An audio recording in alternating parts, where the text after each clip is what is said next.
Z državno sekretarko Tanjo Strniša se bova danes pogovarjali o preteklem zasedanju Sveta za kmetijstvo in ribištvo. V tem tednu je bilo prvič pod predsedovanjem Italije.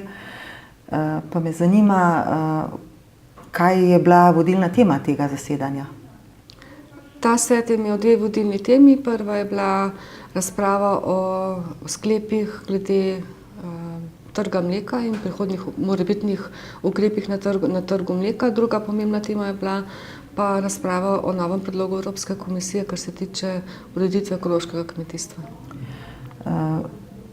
Trg mleka in kvote so vroča tema že kar nekaj časa v Evropski uniji. Tudi v Sloveniji je kar nekaj debat o tem, kaj se bo zgodilo po padcu mlečnih kvot z aprilom 2015. Kaj je zdaj trend v državah, ki so velike proizvajalke mleka? One si želijo, da bi kvote pravzaprav prej padle, a ne? Na nek način to drži, ker kvote bojo padle sicer maja prihodnje leto. Te velike proizvajalke, skupina držav, na čelu teh držav so Nemčija, Nizozemska pa Avstrija, pa predlaga, da bi Evropska komisija spremenila izračun oziroma da bi naredila korekcijo mlečnega koeficienta, kar bi v praksi pomenilo enak učinek, kot če bi kvote prej padle, kar bi omogočilo povečevanje proizvodnje, ne da bi za to povečano proizvodnjo te države plačale kazen. Namreč dokler veljajo kvote, veljajo tudi kazni za prekoračitev kvote. In se pravi, s tem, ko bi se ta mlečni koeficient izračunal drugače, bi se izognile te države temu plačilu teh dajatev. Teh dajatev pa je zdaj recimo na ravni EU je Evropska komisija računala, da bo iz tega naslova prihodek evropskega proračuna v okviru 110 milijonov evrov.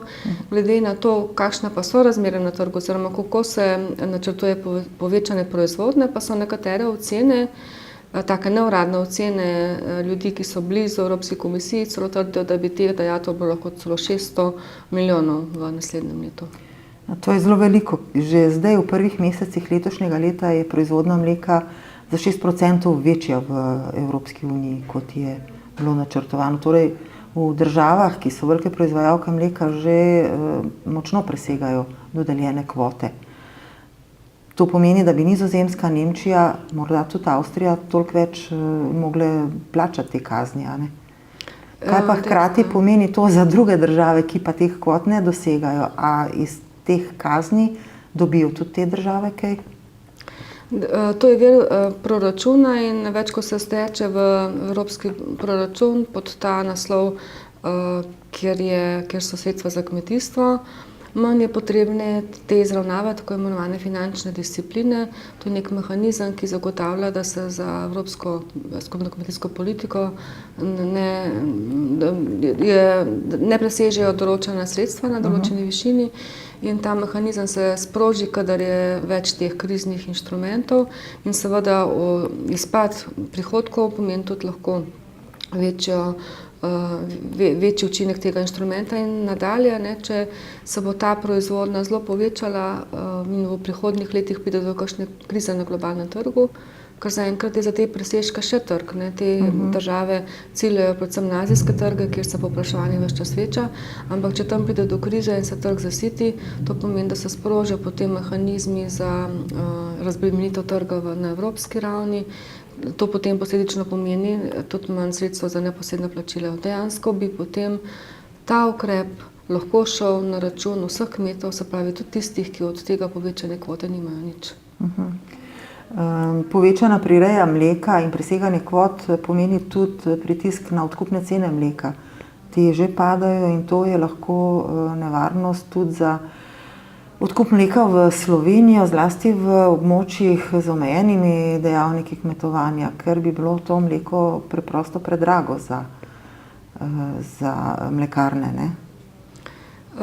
Tudi s tem se popolnoma strinjam in tudi vse študije ali pa tudi evropske ocene kažejo na to, da bo po padcu mlečnih kvot v največji nevarnosti tisti del mlečne proizvodnje, ki se odvija v teh regijah s težjimi pogoji za pridelavo, tudi velja drugod po Evropi, pa s to drobno strukturo, z majhnimi kmetijami, in tukaj seveda pade tudi velik del slovenske mlečne proizvodnje, ker imamo 45% takih, a pa 45% celotne prireje mleka je na gorskih in hribovskih kmetijah, skupaj na območjih z omejenimi dejavniki pa 2/3 proizvodnje.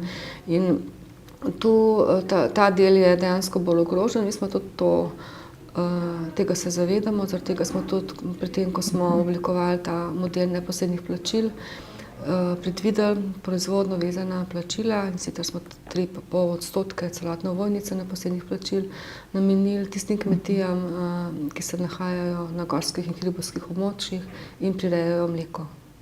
Kar je povzročilo nejevoljo pri ravninskih kmetih, ne? Ja, ker bojo na ta račun nekaj manj dobili, ne? Ampak nekako ta solidarnost je vendarle prevladala, tudi se mi zdi, no, ali pa vsaj ta politika, da je pametna, ki jo zavzema Slovenija, a ne, zato da ohranja poseljenost podeželja. No, zdaj pri mlečnih kvotah je očitno sta dva tabora v Evropski uniji. Na tem zadnjem zasedanju ste rekli, da zadnjič, ko smo govorili takoj po zasedanju, da so te države predlagateljice drugačnega koeficienta za izračun predlagale nekakšno kompromisno rešitev, da bi se približale državam, ki nasprotujejo temu, da bi te kvote padle realno prej, kot je predvideno. Kakšen je bil ta kompromisni predlog? Ta predlog je šel v to smer, da bi se mlečni koeficient določil tako, da bi se še zmeraj nateklo v evropski proračun tistih 110 milijonov, ki sem jih na začetku omenila, ki so kalkulirani ali pa ki so predvideni v proračunu naslednje leto. Se pravi, kar bi bilo pa proizvedenega več mleka, ker povedala sem to, da so pa realne ocene, oziroma da ta proizvodnja tako raste, da se iz meseca v mesec spreminjajo ocene o tem, koliko naj bi bilo teh dajatev. Se pravi, razlika pa ne bi bila obdavčena s tem dodatno dajatvijo. Tako da to je bil nek kompromisni predlog, vendar tudi ta ni bil za te države, ki so na čelu katerih je recimo pa Francija od velikih držav, pa tudi Švedska, Velika Britanija, sicer imajo različne vzgibe, zakaj se ne strinjajo s takimi sklepi, ampak tudi ta predlog ni bil sprejemljiv, ker še vedno to pomeni tak izpad v evropskem proračunu in še zmeraj se potem v prihodnosti, koliko se bo ta mlečni sektor vseeno preveč napihnil ali pa preveč hitro povečal, še zmeraj bo potem tveganje za reševanje takratne krize, pa potencialne krize, potem šlo na račun vseh kmetov. Prej nisem omenila, ampak v to finančno disciplino so vključeni vsi kmetje, ki prejmejo več kot 2000 evrov skupaj neposrednih plačil na leto. In teh je pri nas kar okrog 18 000. In se pravi, vsi ti, vsem tem se potem zaradi tega inštrumenta finančne discipline, če bi se uveljavil, oziroma kadar se uveljavi, se znižajo za določen sicer majhen delež neposredna plačila. Se pravi, sprememb zaenkrat ni, ostaja tako, kot je bilo dogovorjeno leta 2008 oziroma kot je veljalo lansko leto, konec leta s kvotami. In boste o tem še kaj razpravljali na svetu za kmetijstvo, ali je ta odločitev dokončna? Če bo svet še naprej razpravljal, je v prvi vrsti tudi odločitev predsedstva, tokratnega italijanskega ali pa potem prihodnjih predsedstv.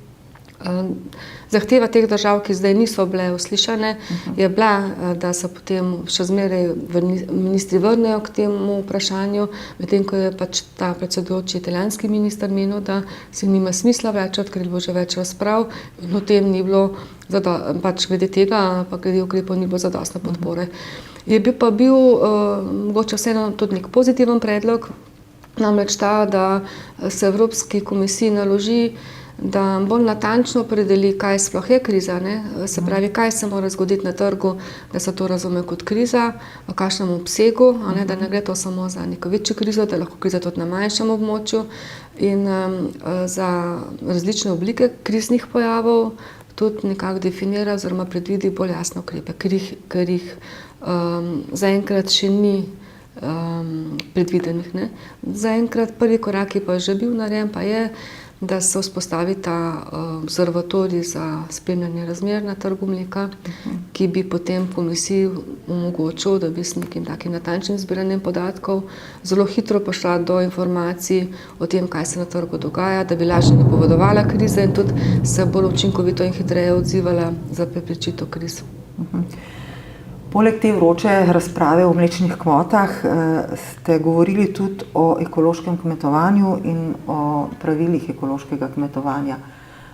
Kaj se na tem področju obeta novega, če se? Evropska komisija je dala nov zakonodajni predlog, ki gre v smer, ki gre načeloma v pravo smer za zaščito potrošnika in večjega zaupanja potrošnikov v ekološko pridelavo in ima nekako na svetu smo obravnavali 3 sklope vprašanj, ki so mogoče konceptualno najbolj pomembne. Prvi se nanaša na to, koliko izjem naj se še v bodoče dovoljuje pri ekološki pridelavi. Ta vprašanja zdaj niso natančno na EU ravni določena in različne države različne izjeme uveljavljajo, ne več, ne manj. Izjeme so recimo, da se lahko uporabi seme iz konvencionalne proizvodnje, kadar ni na voljo ekološkega semena, da se lahko uporabijo za rejo perutnine piščančki iz konvencionalne reje, ne. Tudi pri nas recimo ni mogoče dobiti, oziroma se težko dobi, v Sloveniji sploh ne piščančki z ekološke reje. Potem izjeme so lahko določene izjeme možno odobriti pri krmi in podobne stvari. Zdaj mi se seveda strinjamo, da se te izjeme bolj natančno, oziroma kriteriji, kdaj je kakšne izjeme možno dopustiti, bolj natančno opredelijo, zaradi tega, ker je to ključno, zato da imajo vsi pridelovalci enake pogoje na evropskem trgu, da ne prihaja do nelojalne konkurence. Smo pa tukaj izpostavili to vprašanje tako imenovane vzporedne pridelave, ki pomeni, da lahko na eni kmetiji pridelujemo hkrati ekološko in neekološke proizvode. Ker namreč komisija predlaga, da se možnost te vzporedne pridelave opusti. Tako da bi morala biti kmetija v celoti vključena v ekološko pridelavo. Če povem primer za Slovenijo, v Sloveniji imamo približno 10% takih kmetij, ki niso v celoti vključene v ekološko proizvodnjo. In zdaj načeloma se tudi mi lahko strinjamo, da je zaupanje potrošnikov sigurno bolj trdno, če je celotna kmetija ekološka. Je pa namen seveda take ureditve v tem, da kmetija, recimo, ki ima še nekje en vinograd, ki ima take sorte, da ni možna ekološka pridelava in je še v rodnosti, da se zaradi tega ne izloči drug del proizvodnje, recimo, če ima hkrati še vrtnine ali pa poljščine, karkoli, in da se dopusti do izteka rodnosti še tista proizvodnja. Tako da neko prehodno obdobje. Nam se zdi samo to pač ključno, da se zagotovi dovolj dolgo prehodno obdobje in seveda ne more pa biti ekološka in neekološka istovrstna proizvodnja, da bi nekdo imel, ali pa če nekdo stopi z vrtninami pa poljščinami, to se lahko čez noč v celoti preusmeri v ekološko pridelavo. Pri trajnih nasadih pa pri hlevih pa je ta problem. Tudi hlevi so nekateri taki, da niso primerni za ekološko rejo in tam prilagoditev ni možna čez noč. Tako da to menimo, da neko prehodno obdobje je potrebno, ravno tako za tiste izjeme, ki sem jih prej omenila.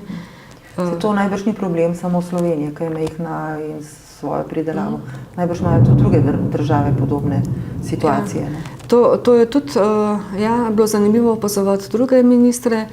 Tiste države, kjer je ekološki sektor še majhen in je še v razvoju in ima potencial in ambicije za razvoj, tako kot mi, kjer si želimo več ekološkega kmetovanja, smo bolj previdne pri tem, da bi zelo na hitro bistveno spremenili in omejili to pridelavo v smislu črtanja izjem. Medtem ko pa države, kjer se je ekološki trg zasitil in imajo že viške teh proizvodov, so v bistvu pripravljene na hitrejše reze, ker s tem tudi s tem tudi se jim odpira trg na tistih področjih, kjer bi se pa zavrl razvoj ekoloških kmetijstv, kot je recimo pri nas, ali pa Irska, ali pa tudi na takem stališču, če omenim, ne, kot ena taka stara država članica, pa kjer niso še tega potencijala za razvoj ekološkega kmetijstva dosegli. Tako da tukaj je treba uravnotežiti to, kar od nas pričakuje potrošnik, s tem, da s temi omejitvami ne zavremo pristopa nadaljnjih kmetij ali pa celo nekaterim zapremo vrata, ker si mi ne želimo tega, ne, mi si želimo novih kmetij in čim več površin, to je pač naš cilj v ekološkem kmetijstvu in pač postopno prilagoditev tudi na nova pravila. Je pa bilo mogoče, če še izpostavim, kaj je pa še bila tema, ne, veliko je bilo govora tudi o nadzoru. Zdaj je obvezno nadzirati vsako ekološko kmetijo enkrat na leto. Evropska komisija pa predlaga, da bi se ta nadzor vršil tako, kot so v ostali verigi s hrano, po načelu analize tveganja, kar ne bi pomenilo pač nujno vsako leto nadzor. Tukaj so tudi različni pogledi. To pomeni na nek način razbremenitev kmetov, ker ta obvezen enkratni nadzor morajo kmete plačati. Tisti nadzor po analizi tveganja bi bil tako kot vse drugo, ne, v tem sistemu. Ne bi bilo treba plačati, če ni napak ugotovljenih. Ne. Tako da po drugi strani je pa to stališča zaupanja potrošnikov pa dobrodošlo. Ne. Potrošnik je siguren, da je bila kmetija enkrat na leto pogledana, tako da to je tudi vprašanje za razmislek. In potem je bilo še pač